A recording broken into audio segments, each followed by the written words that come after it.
एक गुरुकुल था जहां के गुरु ने अपने शिष्यों से पूछा, कर्म क्या है।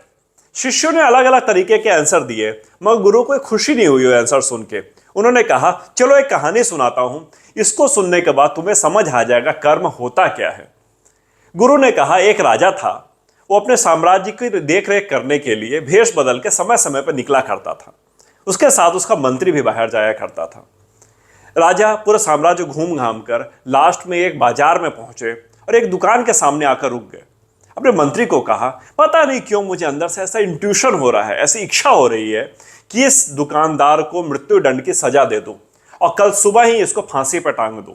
मंत्री ने कहा, ऐसा क्यों महाराज, ऐसा क्यों फील हो रहा है आपको। उन्होंने कहा, कुछ इसने मेरा कुछ किया नहीं है और ना तो इसने मुझे कुछ बोला है, पता नहीं क्यों, मगर मुझे अंदर से अच्छा नहीं लग रहा इसको देख करके, और बार बार एक ही मन में आ रही है, इसको सजाए मौत दे देनी चाहिए। मंत्री को उस समय तो मंत्री ने कुछ नहीं बोला। दोनों राजमहल चले गए। अगले दिन सुबह उठ करके मंत्री को लगा, राजा के मन में ऐसा क्यों आया। इतने लंबे समय से राजा के साथ हूं, इतना लंबा साम्राज्य घुमा भेष बदल के हम लोगों ने, मगर कहीं भी उन्होंने इस तरह की बात नहीं बोली। इस पार्टिकुलर दुकान पर, इस पार्टिकुलर व्यक्ति के लिए उन्होंने इस तरह की बात क्यों बोली। उसने सोचा, सुबह जाकर के पता करना चाहिए ये दुकान है किसकी, क्या कंडीशन है इस दुकान की। सुबह गया, वो उस दुकानदार के पास पहुंचा तो पता चला कि चंदन का व्यापारी है, चंदन की लकड़ियां बेचता है। और जिस तरह से महंगाई बढ़ती चली जा रही है, ये बहुत परेशान है और इसकी लकड़ियां बिकनी बिल्कुल बंद हो गई है, पूरा स्टॉक का स्टॉक पड़ा हुआ है। तो इसने जाके बोला कि कैसे तुम्हारा गुजारा चलता है। उसने कहा, बिल्कुल गुजारा नहीं चल रहा, महीनों हो गए, एक लकड़ी छोटी सी नहीं बिकी है। पहले तो लोग थोड़ा बहुत चंदन खरीद भी लेते थे, अब जब से इतनी महंगाई बढ़ी है, चंदन तो बिकना ही बंद हो गया है।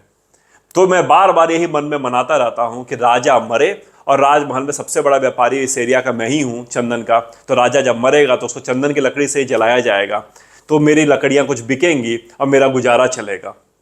ये बात सुन करके मंत्री को बड़ा दया आई उसके ऊपर, और मंत्री ने कहा, चलो 2-4 लकड़ियां मुझे ला दो, मैं तुमसे लकड़ी खरीद लेता हूं। और ऐसा मत सोचा करो राजा के लिए, राजा बड़ा नेक आदमी है और समय समय पर मैं तुम्हारी लकड़ियां धीरे धीरे खरीद करके ले जाया करूंगा, तुम्हारी चीजें सुधरनी शुरू हो जाएंगी।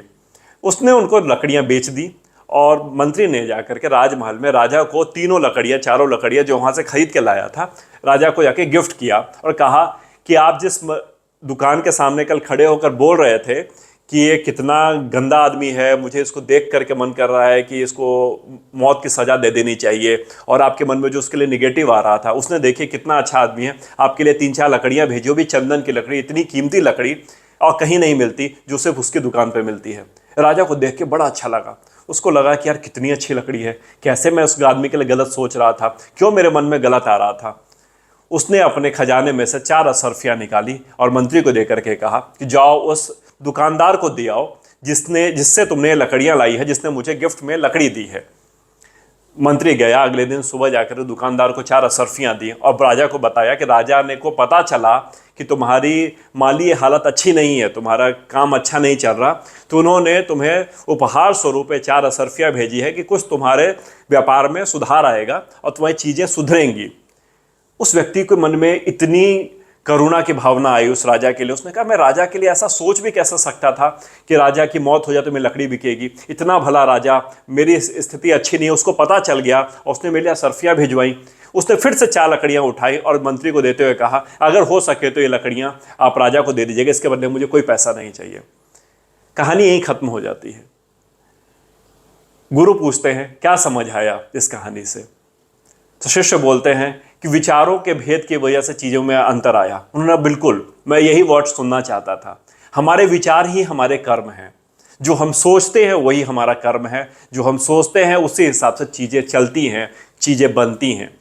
हमारे आसपास जो कुछ भी घट रहा है वो सब कुछ हमारी सोच की वजह से है। अगर आपकी सोच अच्छी है तो आपके आसपास चीज़ें अच्छी होंगी, आपकी सोच खराब है तो आपके आसपास की चीज़ें खराब होंगी। इसमें हुआ क्या, उस व्यापारी के मन में उस मंत्री ने सिर्फ एक छोटी सी फीलिंग ही तो चेंज की और उस राजा ने उसको एक गिफ्ट ही तो भेजा। दोनों के बीच में सामंजस्य बैठ गया और दोनों के विचार चेंज हो गए। दोनों ने एक दूसरे का अच्छा सोचना शुरू कर दिया और चीज़ें बदलनी शुरू हो गई। क्या हमें नहीं करना चाहिए अपने जीवन में ऐसा? हमारे अपने विचारों पर काम नहीं करना चाहिए? लगातार हमें अपने विचारों पर काम करने की ज़रूरत है। यदि आप हम सब अपने विचारों पर काम करेंगे, अच्छा सोचेंगे, पॉजिटिव सोचेंगे, बड़ा सोचेंगे, बड़ा होगा, अच्छा होगा। चलिए इसी उम्मीद से मिलता हूं बहुत ही जल्दी नए वीडियो में।